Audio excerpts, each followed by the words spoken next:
Hola, buenos días, médicos funcionarios, médicos residentes, médicos internos. En la mañana de hoy, para continuar con el programa de docencia, le voy a hablar sobre falla hepática en la embarazada. Mi nombre es Alisa Rodríguez, soy médico residente del servicio.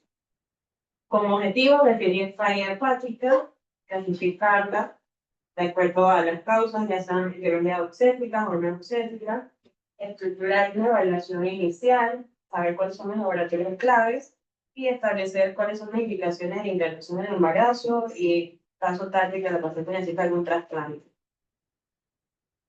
La falla hepática aguda pues, se define como un daño hepático reciente en pacientes que no tengan datos de hepatopatía crónica. Cursa con encefalopatía hepática y coagulopatía, usualmente con un INR mayor a 1.5. Esta patología tiene alta mortalidad si no se realiza un trasplante hepático en los casos que sean necesarios.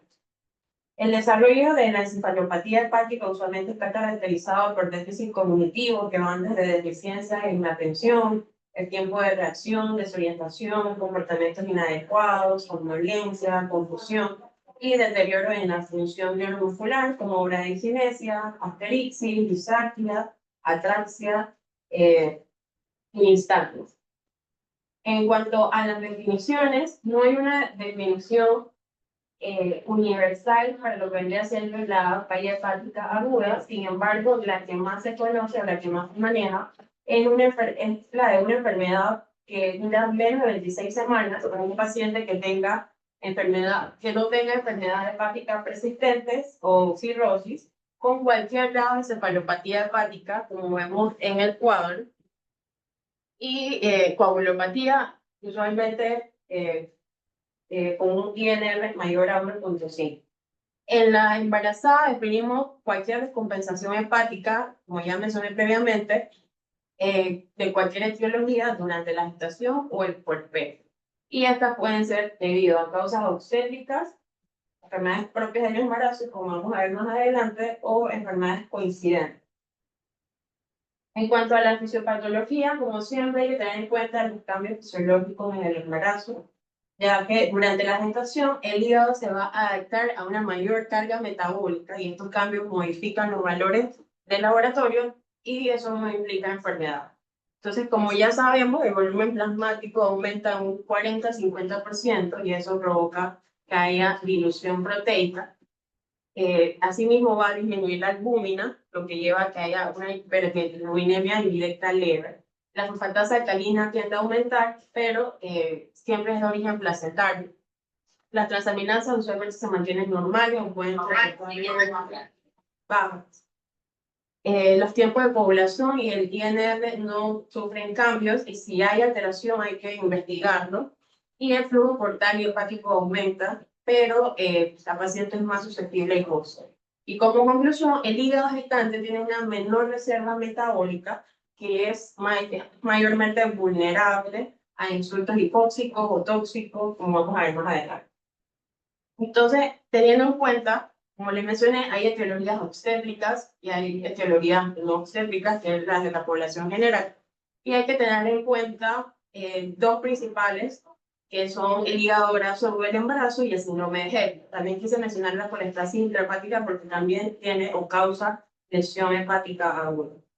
El hígado graso agudo del embarazo no es más que un defecto en la beta-oxidación mitocondrial de los ácidos grasos de cadena larga, donde el feto va a tener una deficiencia del long chain hidroxiacil CoA deshidrogenasa, que es la enzima que desciende los ácidos grasos de cadena larga. Por ende, hay acumulación de ácidos grasos que cruzan la placenta y en la madre ocasiona esteatosis microvesicular y función mitocondrial, y como consecuencia va a haber hipoglucemia, hiperamonemia, acidosis, coagulopatía y falla multiorgánica. En el síndrome de Held, usualmente es una patología, complicación de preeclampsia, donde, como ya sabemos, la preeclampsia es una endoteliosis sistémica, hay lesión endotelial, hay microangiopatía, hay isquemia periportal, eso lleva a que haya hemólisis, trombocitopenia y necrosis hepatocelular. Y la colestasis intrahepática del embarazo, que la teoría más aceptada es que los estrógenos y la progesterona alteran el transporte biliar y eso hace que se acumulen ácidos biliares que van a provocar prurito y colestasis sin necrosis hepática. En cuanto a las no obstétricas, las principales que se tienen en cuenta son las hepatitis virales, que van a ocasionar necrosis hepatocelular masiva, y como vamos a ver en la virus hepatitis E, causa una disfunción grave por una inmunoregulación alterada. Otra de las causas más comunes es la intoxicación por paracetamol, donde hay exceso de esta enzima que vemos aquí, que causa necrosis centrilobular. En el síndrome de Budd-Chiari, que venía siendo trombosis de las venas hepáticas, solamente hay congestión y necrosis, es una causa rara, pero hay que tenerlo en cuenta. Y en los casos donde haya isquemia o shock, la hipoperfusión va a llevar también a alteración hepática y puede provocar elevación de las transaminasas hasta niveles mayores a 2000. Entonces aquí vemos una imagen donde se resume básicamente lo que acabo de mencionar. Entonces ya en el primer cuadro vemos un hígado sano. Luego vemos un hígado ya lesionado por una causa primaria, llámese drogas, toxinas o virus, y eso va a provocar que se activen las células de Kupffer del hígado, que son los macrófagos especializados del hígado, y posteriormente, esa es la lesión primaria. Posteriormente, esos macrófagos, al ser el insulto tan fuerte, se va a liberar en la sangre patrones moleculares asociados al daño y patrones moleculares asociados a patógenos que van a hacer que las células de Kupffer tengan apoptosis y se continúa el ciclo, y posteriormente hay una injuria ya inmune por liberación de citoquinas, principalmente interleuquina 1, interleuquina 6, factor de necrosis tumoral, y eso va haciendo que haya muerte celular masiva. Y posteriormente acá ya vemos un hígado con falla hepática aguda, donde ya hay daño más que hacia todos los hepatocitos, y eso lo que va a provocar es el mismo ciclo de daño, se liberan interleuquinas y continúa el daño. Posteriormente eso lleva a falla motorial. Entonces, como consecuencias sistémicas del daño hepático, hay disminución en la producción de factores de coagulación, principalmente el 2, el 7, el 9 y el 10, lo que provoca coagulopatías, y de igual forma hay deficiencia en la formación de factores anticoagulantes como la proteína C y la proteína S. También disminuye la gluconeogénesis, que lleva a hipoglucemia. Hay hiperamonemia, que puede llevar a encefalopatía, y esta puede llevar a edema cerebral, vasodilatación sistémica, que puede llevar a hipotensión, falla renal y disfunción multiorgánica. Y en los fetos, esto puede provocar hipoglucemia, hipoxia, acidosis y sufrimiento fetal agudo. Entonces, en cuanto a la epidemiología, la enfermedad hepática ocurre en 3% de los embarazos. Vamos a ver que en el hígado graso agudo el embarazo pasa en 1 de 7.000 a 20.000 gestaciones y aumenta la morbilidad materno-fetal si el diagnóstico es tardío. El GEL usualmente lo vemos en 0.2 a 0.6 de los embarazos y en el 10 a 20% de las pacientes con preeclampsia severa. Vamos a ver que las incidencias o las causas de falla hepática va a variar según el lugar donde nos encontremos, ya que en los países de altos ingresos usualmente la principal causa de falla hepática aguda es la intoxicación por paracetamol. Ya en países de ingresos medios o bajos, usualmente no se determinan las causas o son hepatitis virales.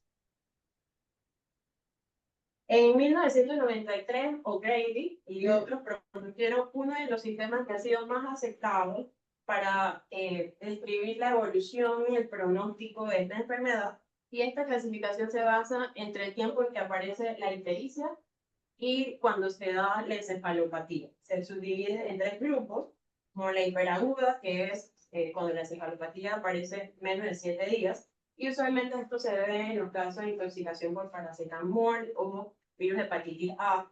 En la aguda, que es entre 7 a 28 días, usualmente se ve en casos de enfermedad por hepatitis B. Y la subaguda, entre 4 a 12 semanas, se ve en los casos de hepatitis autoinmune o lesión hepática inducida por fármaco. Esta escala permite correlacionar el pronóstico y la necesidad de trasplante hepático, porque se ha visto que, por ejemplo, la hiperaguda tiene una mejor supervivencia libre de trasplante hepático en comparación a las agudas y a las subagudas. O sea que esta es una escala que nos ayuda a establecer la evolución y el pronóstico. En cuanto a la biología, como ya les he ido mencionando, hay causas virales, inducidas por drogas, la intoxicación por paracetamol, las enfermedades propias del embarazo, causas metabólicas, vasculares, como el síndrome de Chiari, entre otros. Y como ya les mencioné previamente, en cuanto a la fisiopatología, el diagnóstico diferencial incluye las enfermedades propias del embarazo, hígado graso agudo del embarazo, que usualmente se presenta en el tercer trimestre. La paciente va a cursar con hipoglucemia, náuseas, vómitos, hiperamulemia y coagulopatía. Como ya les mencioné, es un defecto de la beta-oxidación y para el diagnóstico se usan los criterios de Swanson. Síndrome de HELLP, pacientes que cursan con frecuencia severa, aumento de presiones arteriales, las plaquetas usualmente menos de 100.000, hay datos de hemólisis microangiopática y hay elevación de enzimas hepáticas y de lactato de hidrogenadas. Y en la colectación interhepática del embarazo, usualmente hay pruritos sin ictericia marcadas, los ácidos biliares usualmente son más de 10, y es indolora y cursa sin coagulopatía, o sea que usualmente no causa falla hepática aguda. Estos son los criterios de Swanson, que si la paciente cursa con más de 6, sin otra causa, se hace el diagnóstico de hígado graso agudo del embarazo. Esto incluye tanto síntomas como valores en laboratorios, entre los que se mencionan vómitos, dolor abdominal, polidixia, poliuria, encefalopatía, hiperbilirubinemia, hiperglucemia, hiperglucemia, leucocitosis, ascitis, hiperamulemia, falla renal y coagulopatía, descrita con el tiempos alterados, el TP más de 14 y el tiempo de tropotina más de 34 segundos. Entonces, este es un cuadro que quise traerle, cómo diferenciar las dos principales causas de falla hepática aguda en el embarazo. Usualmente vamos a ver que el síndrome de HELLP cursa con hipertensión arterial, va a haber trombocitopenia marcada, va a haber elevación moderada de transaminasas y usualmente la glucosa va a estar normal, a diferencia del hígado graso agudo del embarazo, donde la paciente puede estar normotensa, la coagulopatía es más prominente, más marcada. Lo que usualmente lo hace marcado es la hipoglucemia. Y en cuanto a la imagen, en síndrome de HELLP podemos ver hematomas subcapsulares, que son raros, o en el hígado graso agudo del embarazo podemos ver el hígado brillando, datos así. En las causas no obstétricas, lo que ya les mencioné previamente, las hepatitis virales, hepatitis E, hepatitis autoinmune, los fármacos, que la principal causa, la intoxicación por paracetamol, los casos de isquemia, síndrome de Chiari y el hígado graso no alcohólico con estatosis hepática. La paciente requiere ingreso a UCI si tiene INR más de 1.5 o tiempo de protomina más de 14, encefalopatía hepática, que ya esto describe la falla hepática aguda, hipoglucemia persistente, bilirrubina mayor a 10 miligramos o amonio más de 100, falla renal o sangrado activo, y usualmente debemos evaluar el feto, debemos hacer monitoreo fetal continuo, ecografía de Doppler fetal y evaluación pulmonar fetal si hay riesgo de parto prematuro. Entonces, en cuanto a la evaluación inicial de la falla hepática en la embarazada, el objetivo es estabilizar la disfunción hepática grave, identificar la etiología y coordinar el manejo multidisciplinario. En las pacientes obstétricas, el manejo multidisciplinario incluye obstetricia crítica, medicina materno-fetal, los hepatólogos, nefrólogos, neonatología. Debemos tener en cuenta la historia clínica, náuseas, vómitos, que nos van a orientar hacia la etiología, dolor en el epigastrio, hipocondrios, si la paciente con cefalea, alteración del sensorio, hemorragias espontáneas, hay datos de colestasis, fiebre, presión en fármacos o virus. Y el examen físico debe ser detallado buscando datos de hipertensión arterial o hipotensión, ictericia, petequia, hepatomegalia, ascitis, y siempre evaluar la frecuencia cardíaca fetal y el bienestar fetal. En cuanto a la evaluación inicial, usualmente se debe hacer el ABC de la reanimación, asegurar la vía aérea, ya que estas pacientes, como ya les mencioné, tienen algún grado de encefalopatía, garantizar los accesos venosos y monitorización continua, realizar los laboratorios, prueba de función hepática, prueba de función renal, tiempo de coagulación, se debe medir el lactato, amonio, y en caso tal de que no se tenga alguna causa obstétrica en mente, realizar la serología virales, y en el caso tal que se sospeche de alguna enfermedad autoinmune, realizar los anticuerpos antinucleares o antimusculo liso, y también tener en cuenta si la paciente ha tenido datos de intoxicación por paracetamol. Se deben realizar gases arteriales, los laboratorios que incluyen el perfil en la preeclampsia, y si se sospecha de causas vasculares como Buchiari, ultrasonido hepático y Doppler. El manejo integral de los pacientes con falla hepática es complejo. Deben tener una monitorización estrecha en unidades de cuidados intensivos y un abordaje multidisciplinario entre médicos intensivistas, hepatólogos, nefrólogos, infectólogos, y si la paciente está embarazada, neonatología y medicina materno-fetal. Y el tratamiento inicial se considera de soporte médico, garantizando la hemodinámica de la paciente, la oxigenación, y las complicaciones más frecuentes y graves están relacionadas con alteraciones neurológicas, infecciosas, hemodinámicas y el desarrollo de falla orgánica múltiple en casos de mayor severidad. El manejo usualmente en UCI, como ya dije, es de soporte, soporte hemodinámico y de órganos, si la paciente requiere vasopresor. En caso de falla renal aguda con criterios de diálisis, se debe ofrecer terapia de reemplazo renal, ventilación protectora si hay encefalopatía, en acetilcisteína intravenosa o vía oral si se sospecha, se confirma la toxicidad por paracetamol o alguna etiología indeterminada o se sospecha que sea por algún fármaco. Si hay datos de hipoglucemia, se debe ofrecer dextrosa continua. En los casos de coagulopatía, o CID, vitamina K, hemoderivados según datos de sangrado y procedimiento, ya que el INR no va, el hecho de tener el INR prolongado no significa que la paciente vaya a tener datos de sangrado activos. O sea, esto no, el tener el INR prolongado no es una indicación como tal solo de transportar algún hemoderivado o colocar vitamina K. Evitar benzodiazepinas. En caso de encefalopatía, considerar rifaximina o lactulosa, que disminuyen los niveles de amonio, profilaxis antibiótica según el centro donde nos encontremos y cultivos dirigidos. Si se sospecha de alguna patología autoinmune, ofrecer esteroides y antivirales en caso de sospecha de algún virus hepatotrópico. El manejo obstétrico, en el caso de síndrome de HELLP, hígado graso o el embarazo, se recomienda finalizar la gestación de forma expedita tras la estabilización materna. La vía del parto va a depender del estado materno y fetal y las condiciones obstétricas. Puede ser inducción, puede ser cesárea, depende del estado materno y la condición obstétrica. Preeclampsia, en caso de preeclampsia o eclampsia en pacientes que tengan síndrome de HELLP, se debe ofrecer sulfato de magnesio como neuroprofilaxis, control de las presiones arteriales, y coordinar con anestesia en caso de que haya datos de coagulopatía y la paciente deba salir a salón de operaciones, neonatología y la unidad de cuidados intensivos. Postparto, se va a hacer una monitorización de 48 a 72 horas o hasta que la paciente lo requiera, y hemos visto que la mayoría de los hígados grasos o el embarazo mejora tras el parto.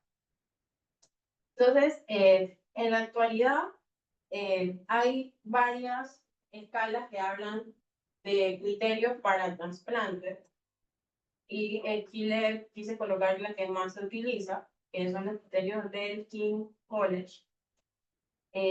Usualmente la sensibilidad de esta tabla es de 68 a 70%, y tiene una especificidad de 82 al 92%. Sin embargo, estos datos son para la intoxicación por paracetamol. Y hay que tenerlos en cuenta en caso de trasplante, caso de falla hepática por paracetamol, indicación de trasplante, un pH menos de 7.3 por más de 24 horas, a pesar de una reanimación hídrica, o todas las siguientes, que la paciente permanezca con un INR más de 6.5, creatinina más de 3.4, o en encefalopatía hepática de grado 3 a 4. Y en los casos de las que no son inducidas por paracetamol, que se mantenga el INR más de 6.5 o INR más de 3.5 según la edad, según los niveles de bilirrubina y el tiempo de inicio de la enfermedad. Cuanto a las hepatitis virales, se ha visto que la virus de hepatitis B es la que tiene mayor gravedad en el embarazo. Tiene una virus hepatotropo que tiene epidemias región dependiente. El virus de hepatitis B es fulminante y hay que considerar antivirales potentes como tenofovir y la derivación al trasplante cuando sea necesario. En el caso de las madres que sean expuestas al virus de hepatitis B, se debe dar tanto la inmunoglobulina como la vacuna al producto posterior al nacimiento. En cuanto a los fármacos e intoxicaciones, como ya les mencioné, la intoxicación por paracetamol es la primera causa en países de alto ingreso, incluso en embarazadas. Y esta tiene como tratamiento inicial o como indicación inicial la acetilcisteína precozmente. Y otros fármacos que pueden causar falla hepática son los antituberculosos, que entre mayor causa de falla hepática es la piratinamida. La herbolaria también puede causar falla hepática aguda. Siempre se debe interrogar al paciente sobre el consumo de algún fármaco que pueda provocar hepatotoxicidad. Otras etiologías, como le iba mencionando, el síndrome de Buchiari, la isquemia y la sepsis también pueden llevar a falla hepática aguda. Entonces, esto es un cuadro donde se describen las recomendaciones de acuerdo a cada etiología. En el caso de intoxicación por paracetamol, en acetilcisteína, en los casos de virus hepatotropos como hepatitis A, hepatitis E, se recomiendan los antivirales. Y también se ha visto datos de falla hepática en virus como citomegalovirus o virus de varicela zoster o virus de Epstein-Barr. ¿Qué imagen se puede utilizar? Ultrasonido en abdomen con Doppler venoso. Se puede solicitar CAT con contraste si la paciente no está inestable para descartar hemorragias o hematomas. Y si persiste duda, se puede realizar resonancias magnéticas. En cuanto a los laboratorios, se deben ser seriados cada 6 a 12 horas según la gravedad. Se deben medir los tiempos de coagulación, las transaminasas y las pruebas de función renal, el amonio y el lactato. El objetivo es mantener una glicemia mayor a 90, evitar la hiperamonemia y corregir la coagulopatía cuando se va a realizar algún procedimiento. Cualquier paciente con falla hepática aguda, con encefalopatía o INR mayor a 1.5 debe estar en un centro de tercer nivel que tenga unidad de cuidados intensivos, que tenga disponibilidad para trasplante hepático. Y eso es lo más importante en cuanto a la morbimortalidad, derivaciones tempranas. Como ya les mencioné previamente, las principales causas de complicaciones son las neurológicas, la hipertensión intracraneal. Se ha visto que los niveles de amonio más de 150 milimol aumentan la presión intracraneal, pueden causar herniación encefálica, inestabilidad y muerte, y son las principales causas de muerte, seguidas por las infecciones, donde se describen neumonía, infección del tracto urinario, bacteriemia. Otras complicaciones son la coagulopatía, ya como ya les mencioné, porque hay disminución de los factores de coagulación, trombocitopenia y hipofibrinogenía. Estas son recomendaciones en cuanto al manejo de la hipertensión endocranial en las pacientes. Se recomienda soluciones hipertónicas o manitol, y hiperventilación permisiva en los casos que sean necesarios. Y hay otras medidas de neuroprotección. En cuanto al pronóstico materno-fetal, la mejoría es significativa si hay un parto oportuno en los pacientes que tienen hígado graso agudo en el embarazo y síndrome de HELP. Y bueno, el riesgo de prematuridad y restricción de crecimiento va según la etiología y el momento de la finalización del parto. Este es un estudio que encontré sobre falla hepática aguda en el embarazo y qué tanto afectaba el embarazo a los pacientes. Era un estudio observacional de corte en perspectiva, multicéntrico, basado en las guías de falla renal aguda multicéntricas. Eran 3.155 pacientes y de ellas 70 estaban embarazadas. Este estudio buscaba evaluar la etiología, los laboratorios, los desenlaces, los criterios de suancia y comparaba las causas relacionadas al embarazo, llámese hígado graso agudo, síndrome de HELP, la intoxicación por paracetamol y otras causas. Se vio en el estudio que 50% eran causas asociadas al embarazo, 16 de las pacientes tuvieron síndrome de HELP, 14% hígado graso agudo en el embarazo, y 5% fueron diagnósticos sobrepuestos.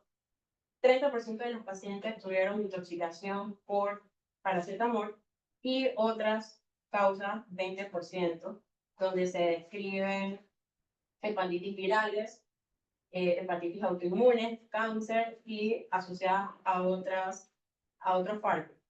Hubo una alta tasa de cesáreas, 89%, en las causas asociadas al embarazo.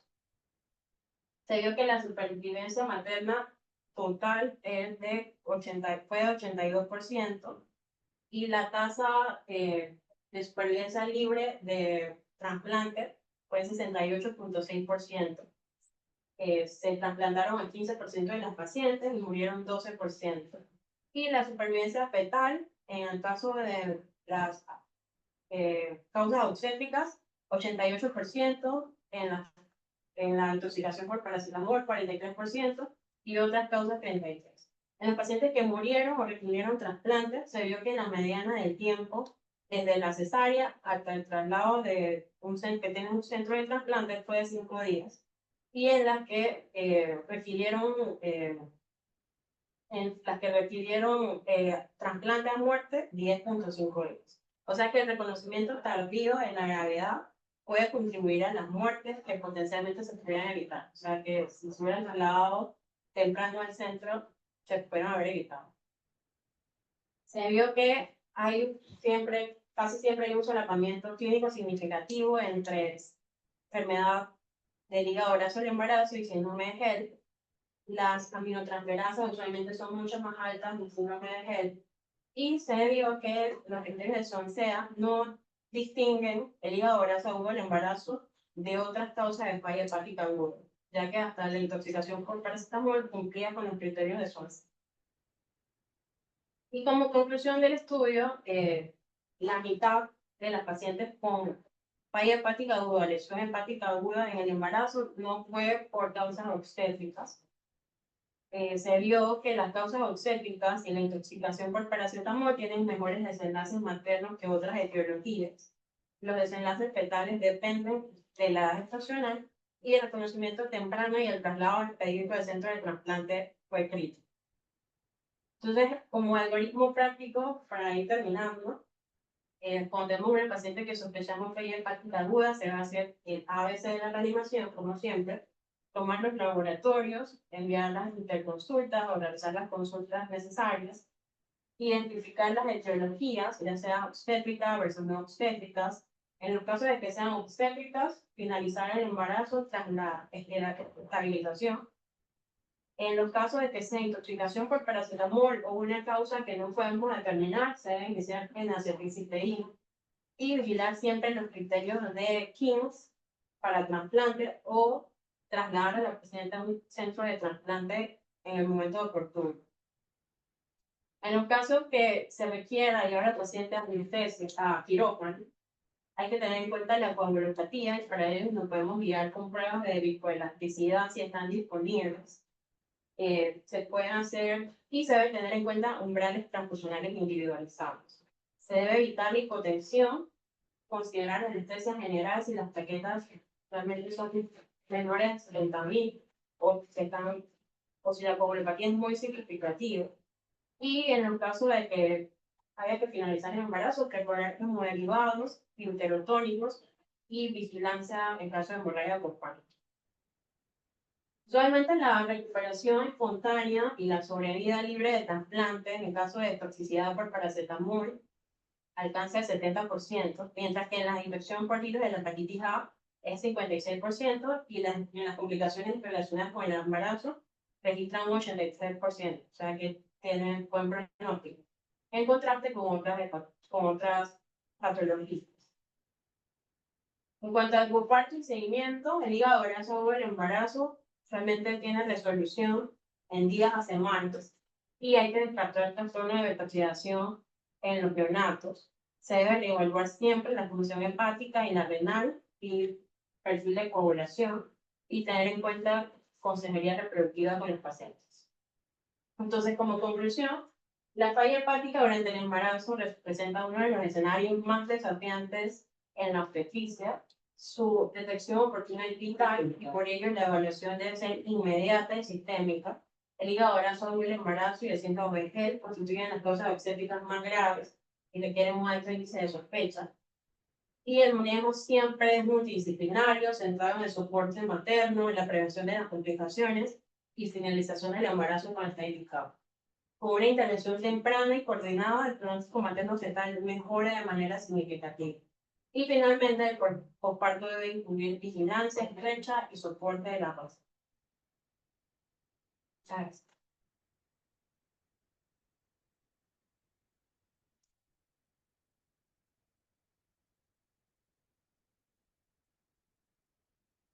Pregunta de